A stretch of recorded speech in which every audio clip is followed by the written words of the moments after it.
Hello, welcome to the Management Channel, and in this session we're going to look at Quality Control Part 2.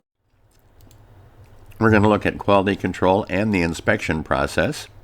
We're going to take a look at some of the control charts that are used for variables and attributes, and we're going to look at process capability. So what is quality control?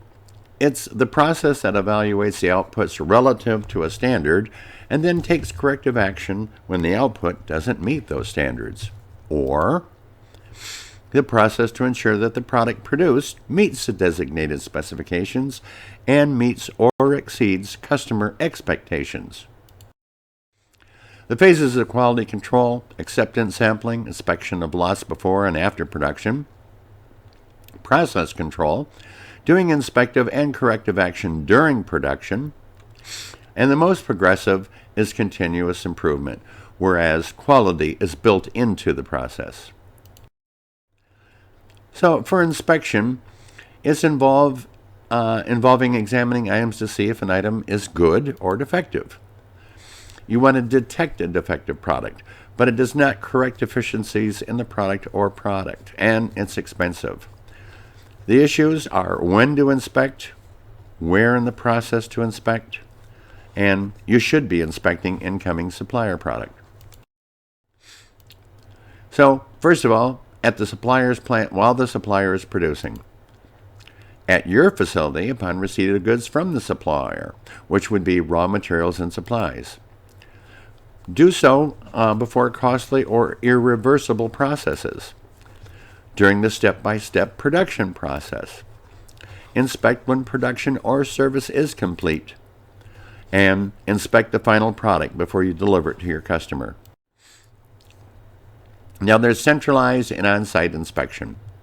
Centralized is a specialized lab testing at a certain centralized facility. It's a more favorable testing environment and is pretty much the finished products testing. On-site, you want to do quality at the source, and therefore quicker decisions are rendered to prevent poor quality. We have what's called the statistical process control. It's a quality control that seeks quality of conformance to certain specifications from the customer. Statistical evaluation of the output of a process and helps us to determine if a process is in control or if it's out of control and corrective action is needed. Process variation actually exists in two ways. First, there's the issue of process control. Are the variations random? If non-random variation is present, the process is said to be unstable. Process capability, given a stable process, is the inherent variability of the process within a range that conforms to the performance criteria required. Two types: random or common cause variation, which is natural variation in the output of a process created by countless minor little factors. And there's assignable or special cause variation. It's a variation whose cause can be identified, and it's not natural to the normal process. Sampling and sampling distribution, SPC, periodically taking samples of process output and computing sample statistics by getting the sample means and the number of occurrences of some outcome, variation, or defect. Sample statistics are used to judge the randomness of a process variation and thus help aid in improvement. Sampling distribution is a theoretical distribution that describes the random variability of sample statistics. The normal distribution is commonly used for this purpose. We have what's also called the central limit theorem. The conditions under which the mean of a sufficiently large number of independent random variables will be approximately within a normal distribution. Sampling and corrective action are only part of the control process. The voice of the process is the control charts. So, what's a control chart?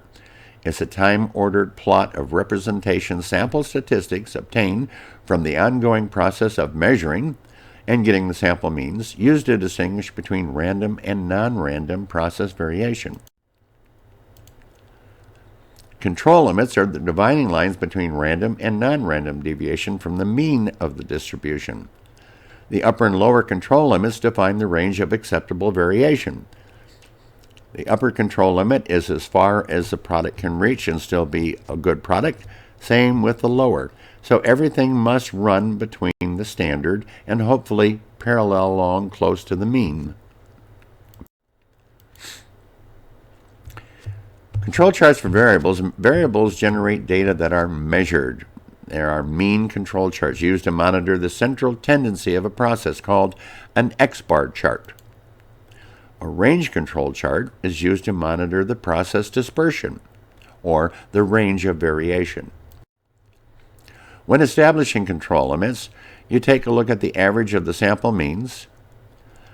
You take the mean of sample I divided by the number of samples.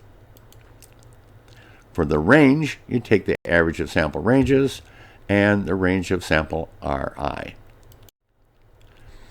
X-bar chart control limits used to monitor the central tendency of a process. And here's the formula to figure out the upper control limit and the lower control limit.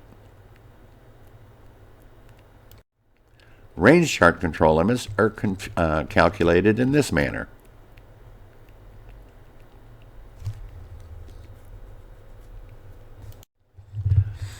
Control chart used for attributes is somewhat different. Attributes generate data that is not counted and not numerical measurements. So in this case, you would use a P chart or a C chart. A P chart is a control chart used to monitor the proportion of defectives in a process. A C chart is a control chart used to monitor the number of defects per unit. When observation can be placed in one of two categories, you use the P chart. It's either good or it's bad. It either passes or it fails. It either functions or doesn't function. When the data consists of multiple samples of several observations each, use a P chart. This is how you calculate a P chart, and you determine the upper control limit and the lower control limits.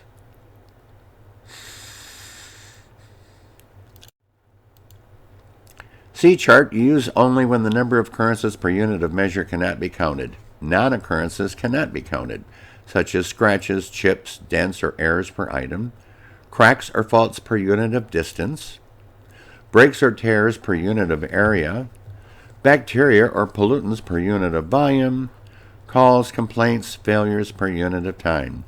And the upper control and lower control limits are configured in this manner, with the formula below. A run test. Even if a process appears to be in control, the data may still not reflect a random process. Analysts often supplement control charts with a run test. A run test is a test for patterns in a sequence. A run is a sequence of observations within a certain characteristic. Here we have a sample of some non-random run test patterns. Here we have a sustained upward or downward movement. In this case, it's trending towards the lower control limit, up towards the upper control limit. In a cycles, we have a wave pattern. It's not centered on the process, but the process seems to be going up and down and around it like a roller coaster. Bias would be too many observations on one side of the center line. Notice that almost everything here is closer to the lower control limit. And too much dispersion. The values are too spread out. It's not hugging the mean central line. Process capability. Once a process has been determined to be stable, it is necessary to determine if the process is capable of producing output that is consistently within an acceptable range. We have tolerance or specifications, which is a range of acceptable values established by the engineering design or the customer requirements. Process variability is natural or inherent variability in a process. Process capability, then, is the inherent variability of process output or process width relative to the variation allowed by the design specification. This is how you can calculate a process capability ratio, or ACP. It's the upper control limit minus the lower control limit divided by 6 sigma. In industry, it's called the upper control limit and lower control limit, UCL and LTL. Process capability index is used when a process is not centered at its target or nominal value. And this is the formula to figure this out. Acceptable value for CPK is 3.13. Greater than that means it is more capable. Less than that means the process is not capable of keeping it within the design. When improving process capability, simplify. Standardize. Mistake-proof. Make sure that you catch everything that could be an error. Upgrade your equipment. Automate where possible. To learn more about quality and quality control, I ask you to visit my quality website at www.thequalityweb.org. Thank you for watching and have a wonderful day.